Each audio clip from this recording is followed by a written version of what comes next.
J'ai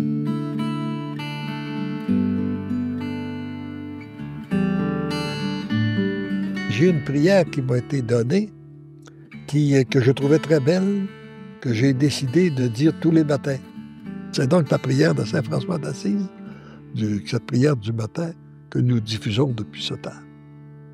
Seigneur Jésus, dans le silence et la beauté de ce jour naissant, je viens te demander la paix, la sagesse, la force. Je veux regarder aujourd'hui le monde avec des yeux tout remplis d'amour, être patient, compréhensif, doux et sage, voir au-delà des apparences tes enfants comme tu les vois toi-même, et ainsi ne voir que le bien en chacun. Ferme mes oreilles à toute calomnie, garde ma langue de toute malveillance, que seules les pensées qui bénissent demeurent en mon esprit, que je sois si bienveillant et si joyeux que tous ceux qui m'approchent sentent ta présence. Revêt-moi, Seigneur Jésus, de ta beauté et que tout au long de ce jour, je te révèle.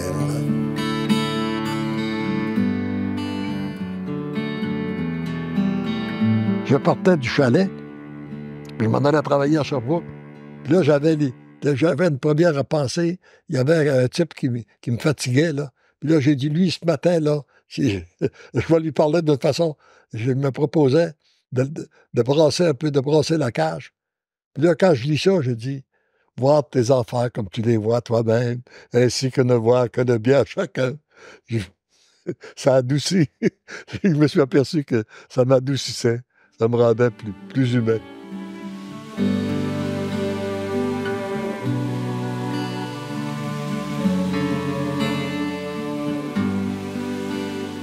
J'aimerais aussi faire le lien entre la Bible et la mission des livres pour le bonheur des biens des choisis Jésus.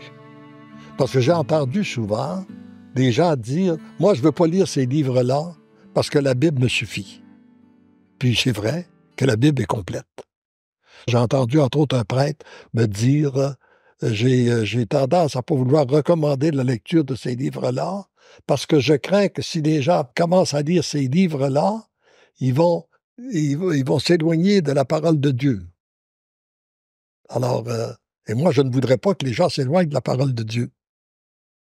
Et par contre, mon accompagnateur spirituel, justement, l'abbé Guégiroux me disait, c'est le contraire qui se produit. Le livre pour le bonheur des biens avait choisi Jésus, il plonge dans la Bible. Et j'ai souvent rencontré des gens qui m'ont dit, j'essayais de lire la Bible, j'avais de la misère, j'ai lu les livres pour le bonheur des biens avait choisi Jésus, ça m'a rapproché de Dieu, et maintenant je lis la Bible, puis je la comprends, puis je l'aime. Ça, c'est qu'est-ce qui me plaît énormément. Et d'ailleurs, si je pense que la Bible est là pour nous, comme centre de référence, et si on veut savoir si les révélations privées sont vraies ou sont fausses, il faut vérifier si elles sont conformes à la parole de Dieu ou puis l'enseignement de l'Église. Je pense que c'est le meilleur critère et la paix que ça produit à l'intérieur de nous. Il y a une image que j'ai aimé à donner pour expliciter un peu de quelle façon je vois le lien entre les livres pour le bonheur des miens mais choisi Jésus, puis la Bible. C'est un langage moderne adapté aux besoins de notre temps. Un peu comme le prêtre qui est allé donner un enseignement des béatitudes à des enfants dans une école.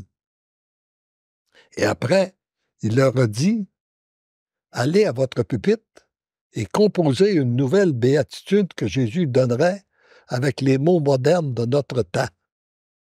Il y a une petite fille qui est revenue, qui avait écrit sur sa feuille « Bienheureuse, la personne qui est fragile comme une feuille de papier, car elle sera recyclée par le Seigneur. » Voyez-vous, le Seigneur, il n'a pas pu nous la donner il y a 2000 ans. Les gens ne l'auraient pas compris. Il parlait des brebis, des bergers, puis là, les gens comprenaient. Aujourd'hui, il passe par une petite fille pour nous la donner. Eh bien, pour moi, c'est la même chose. C'est ce qui explique pourquoi il existe des livres pour le bonheur des miens, mais choisi Jésus, alors que tout est déjà dans la Bible.